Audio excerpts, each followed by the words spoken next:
अस्सलामुअलैकुम। आज हमने एक्सरसाइज नंबर 1.2 करनी है। तो उसका फर्स्ट क्वेश्चन देखें।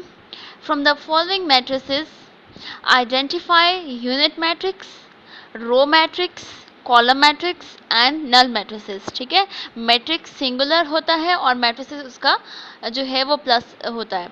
ओके, उसके बाद है कि अब हमने हमारे पास A B C D E F जो है वो कुछ मैट्रिसेस गिवन है।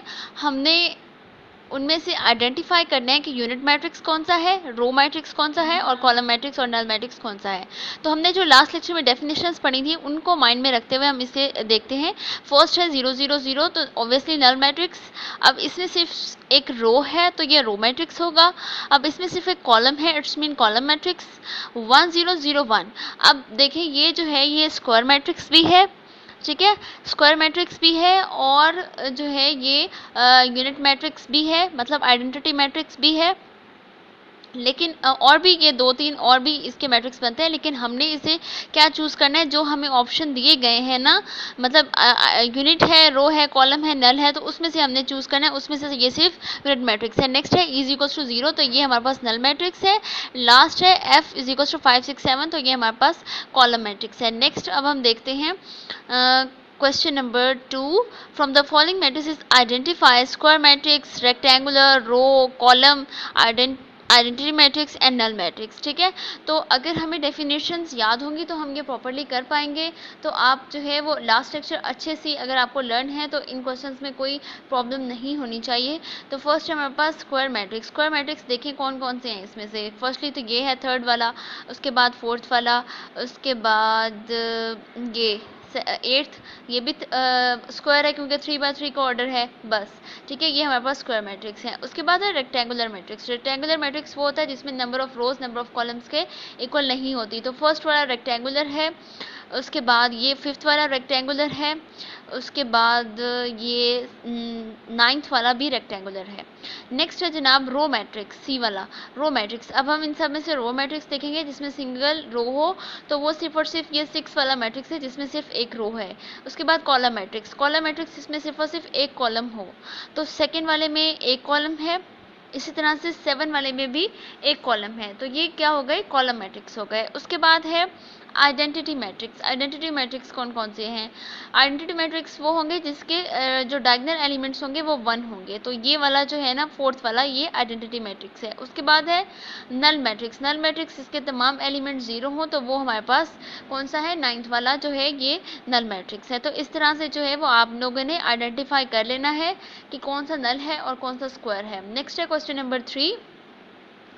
From the following matrices identify diagonal, scalar and unit matrices. ठीक है, अब आपके पास कुछ और दिए गए हैं मैट्रिक्स, आपने इसमें से आइडेंटिफाई करना है स्क्वेलर, यूनिट मैट्रिक्स और डायगोनल मैट्रिक्स। ठीक है, तो स्केलर मैट्रिक्स अब हमने देखने हैं। तो ऐसा मैट्रिक्स जो है वो स्केलर मैट्रिक्स होता है जिसके डायगोनल एलिमेंट्स जो होते हैं ना वो सेम होते हैं। ठीक है, तो अब इसमें से चूज़ करें। सबसे पहला जो है वो डायगोनल जो है वो मैट्रिक्स है। ठीक है, क्योंकि इसके डायगोनल एलिमेंट्स सेम है। उसके बाद सी वाला डायगोनल है, उसके बाद ये वाला भी डायगोनल है, क्योंकि जब आप इसे सॉल्व करेंगे 5 - 3 2 हो जाएगा और 1 + 1 भी 2 हो जाएगा, तो ये हो जाएगा 2 0 0 2। ठीक है, तो इसके डायगोनल एलिमेंट्स भी सेम हो गए। तो स्केलर मैट्रिक्स में हमारे पास कौन से आ गए, ए ई। ठीक है, और सी वाला भी जो हमारे पास डायगोनल एलिमेंट है, लेकिन उसने हमें उसमें जो है उसे हमें यूनिट मैट्रिक्स में डाल दिया है। बेसिकली ये यूनिट मैट्रिक्स है। ठीक है, लेकिन हम इसे एज ए स्केलर भी ले सकते हैं। ठीक है, उसके बाद है यूनिट मैट्रिक्स। यूनिट मैट्रिक्स में हमारे पास ऐसा मैट्रिक्स जिसके डायगोनल एलिमेंट्स जो हैं वो 1 1 हों, तो हमने सी को जो है वो यूनिट मैट्रिक्स में डाल दिया। उसके बाद हमारे पास डायगोनल मैट्रिक्स। डायगोनल मैट्रिक्स जिसके जो है वो नॉन डायगोनल एलिमेंट्स जो हैं वो 0 हों और डायगोनल एलिमेंट्स जो हैं वो एटलीस्ट वन ऑफ देम जो है वो नॉन ज़ीरो होना चाहिए। तो ए जो है वो भी इसी तरह का है, diagonal B B, C B, D और ई। ठीक है, ये सारे जो हैं वो डायगोनल मैट्रिक्स है, क्योंकि इनके जो नॉन डायगोनल हैं वो 0 हैं एलिमेंट्स, और डायगोनल एलिमेंट्स जो हैं वो उनमें से भी कम एक जो है वो नॉन ज़ीरो है। ओके, नेक्स्ट है हमारे पास question number 5, find the transpose of each of the following matrices. तो हमारे पास कुछ मैट्रिक्स गिवन है इस क्वेश्चन में, जिसमें आपने जो है वो ट्रांसपोज लेना है। ठीक है, तो हमने जो है वो हमारे पास फर्स्टली है ए, इसमें एलिमेंट्स है 0 1 -2। तो जब आप इसका ट्रांसपोज लेंगे तो रोज़ कॉलम्स में चेंज हो जाते हैं और कॉलम्स रोज़ में चेंज हो जाते हैं। तो अब ये था 0 1 और -2, ये कॉलम है। तो अब जब हम इसका ट्रांसपोज लेंगे तो 0 1 और -2 इस तरह से ये कन्वर्ट हो जाएगा और ये हमारे पास ट्रांसपोज आ गया है। इसी तरह से हमारे पास बी है 5 1 और -6, जब हम इसका ट्रांसपोज भी लेंगे तो ये जो है वो ये रो है, रो मैट्रिक्स है। तो ट्रांसपोज लेने के बाद ये बन जाएगा कॉलम मैट्रिक्स। हमारे पास आ गया 5 1 -6, मतलब कि ये एक कॉलम है, ये दूसरा कॉलम है, ये तीसरा कॉलम है। तो हम इसको रो बना देंगे, first row, second row, third row. ठीक है, बस ये कुछ होता है ट्रांसपोज में कि रोज कॉलम्स में और कॉलम्स रोज में।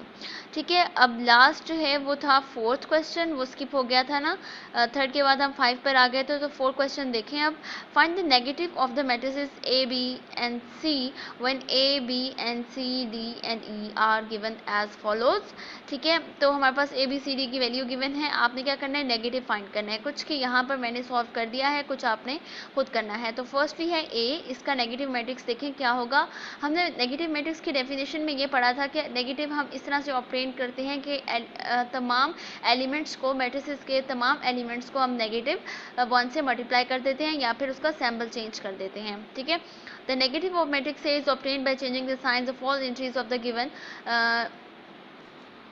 मैट्रिक्स। तो हमने जो है वो नेगेटिव ए कर लिया और हमने उसके सैम्बल चेंज कर दिए, -1 0 और +1। तो ये हमारे पास नेगेटिव आ गया। सिमिलरली बी है, अब इसके आपने नेगेटिव करना है तो आप क्या करेंगे, इसके सैम्बल चेंज कर देंगे। Negative B is equal to -3 +1 -2 +1। ठीक है, तो इस तरह से जो है हमने नेगेटिव कर लेना है। और इस एक्सरसाइज का क्वेश्चन नंबर 6 जो है वो आपने इसी तरह से इसके जो है वो ट्रांसपोज, जैसे क्वेश्चन 5 किया उसी तरह से आपने ट्रांसपोज फाइंड कर लेना है। तो हमारा आज का टॉपिक था एक्सरसाइज 1.2, जो कि हमने कंप्लीट कर ली है। होप सो कि आपको समझ आ गया होगा। तो जो इस एक्सरसाइज के रिमेनिंग क्वेश्चन हैं वो आप लोगों ने खुद उसकी जो है वो रफ नोट्स पर प्रैक्टिस कर लेनी है, और जो आपको रिटन वर्क दिया गया है इस लेक्चर के टाइटल पेज में, तो वो भी आप लोगों ने कर लेना है। ओके स्टूडेंट्स, फी अमान अल्लाह।